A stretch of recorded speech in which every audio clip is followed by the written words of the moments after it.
Salam jumpa untuk kita semua.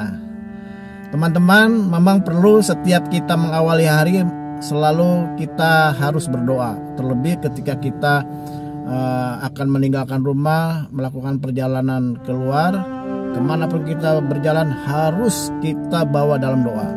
Ada satu pengalaman tanggal 29 Mei 2023, jatuh itu hari Senin. Saya berjalan menuju sekolah anak saya untuk menjemput anak saya yang akan pulang sekolah. Dalam perjalanan, ya saya singkat cerita, dalam perjalanan ketika saya akan sampai di sebuah perumahan, karena ada kendaraan akan keluar dari perumahan dan depan saya ada sepeda motor. Ya, ada mobil, di belakangnya ada sepeda motor. Jadi pas depan saya ada sepeda motor yang menghalangi saya. Lalu kemudian tiba-tiba kaca spion mobil saya sebelah kiri ditabrak oleh seseorang sehingga ketekuk. Tapi kemudian saya nggak benarkan. Saya pikir saya sampai nanti aja sampai di sekolah. Tapi hari itu saya agak rasa curiga. Kenapa sepeda motor di depan saya itu seakan-akan sengaja menghalang-halangi perjalanan saya. Lalu tiba-tiba ada seseorang sengaja menabrak kaca spion sebelah kiri mobil saya. Lalu saya akhirnya memutuskan berjalan tidak dalam kecepatan tinggi ya. Saya ingat waktu itu sekitar 40 ya, jalan 40 lah gitu ya, 40 km per jam. Karena saya pikir kalau saya kencang nanti ada sesuatu yang mungkin dianggap saya kabur. Dan benar, saya lihat di spion saya ada sepeda motor yang mengikuti saya, ada 2 sepeda motor. Padahal saya jalan pelan, tidak ada kendaraan dari arah berlawanan, tetapi 2 sepeda motor ini tidak mendahului. Kurang lebih ada sekitar 1,5 kilo. Tiba-tiba saya kaca jendela saya sebelah kanan ya diketuk oleh pengendara sepeda motor. Lalu dia minta saya berhenti. Jujur saja waktu itu saya agak dak-dikduk ya.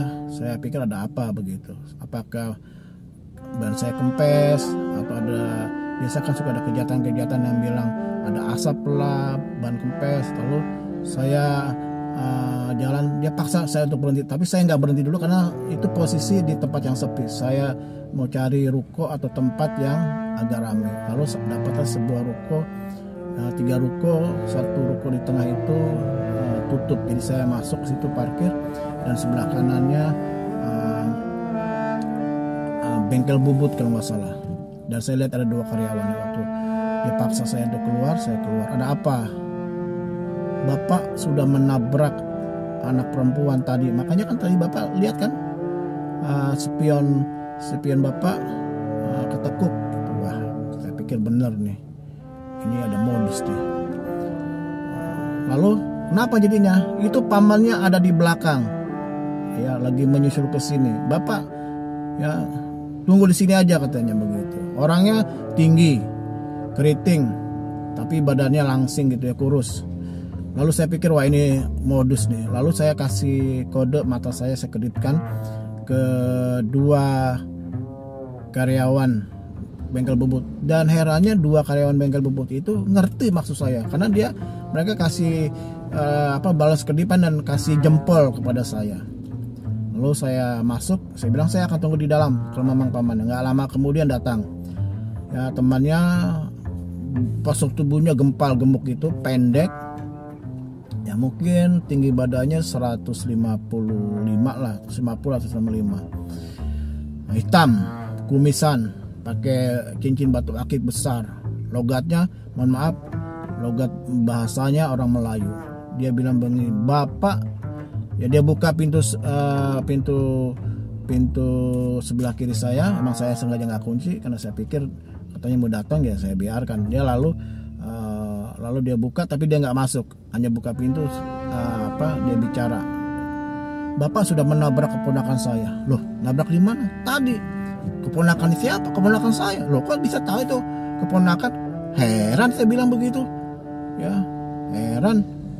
Ditabrak kok bisa, pamannya bisa cepet tahu dan bisa kejar saya ke sini. Saya bilang begitu. Lalu pokoknya bapak harus bertanggung jawab. Oke, saya bertanggung jawab. Ayo, nggak bisa pak. Anaknya sudah dibawa ke rumah sakit tadi. Saya sengaja datang ke sini bersama teman saya supaya bapak nggak dikeroyok, katanya. Nggak dikeroyok oleh massa, oleh warga. Loh, kalau mau keroyok, mau ngejar saya kan harusnya bisa mereka kejar dong. Saya katakan begitu. Pokoknya gini, bapak harus bertanggung jawab untuk biaya pengobatan. Loh, biaya pengobatan mana? Saya harus lihat dulu. Ayo, nggak bisa pak, katanya begitu.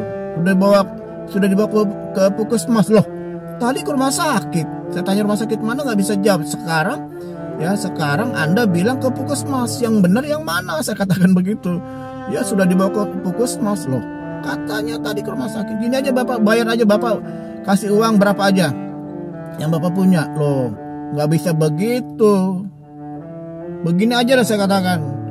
Kalau kalian memang lagi cari duit, nggak usah lakukan seperti inilah. Kalau kalian lapar, bilang aja, nanti saya kasih uang. Saya katakan begitu. Saya nggak akan kasih uang untuk biaya pengobatan karena saya nggak merasa saya menabrak. Kalaupun saya menabrak, saya berani bertanggung jawab. Ini KTP saya keluarkan KTP saya. Bawa bapak, kalau bapak takut saya kabur, ya. Yang pasti sekarang bawa saya ke rumah sakit kah atau ke puskesmas, saya nggak tahu. Tadi bapak bilang rumah sakit, sekarang puskesmas, yang gitu. Pokoknya bapak harus bayar. Lo nggak bisa, saya bilang begitu. Kalau Anda mau bikin rame, ayo rame. Saya kata begitu. Udah begini aja. Kalau kalian perlu makan, nih saya kasih uang. Saya kasih uang tuh 50.000. Sana makan berdua ya. Udahlah, nggak usah lakukan hal yang begini, saya katakan begitu. Terus dia pamit. Lalu saya bilang, yang pasti wajah kalian berdua saya sudah rekam. Saya tunjukkan HP saya. Lalu dia balik. Maksud bapak apa? Saya sudah rekam sebagai bukti. Oh, bapak nggak ikhlas? Bapak kasih uang 50.000. Oh, ikhlas. Langsung dilempar tuh uangnya. Saya ambil lagi, saya taruh. Bapak nggak ikhlas? Maksud bapak apa tadi? Saya rekam. Sini pak HP-nya. Mencoba merebut HP saya. Saya langsung amankan. Lalu diambil duit 50.000, langsung kabur. Waduh, dia langsung kabur. Padahal saya nggak rekam.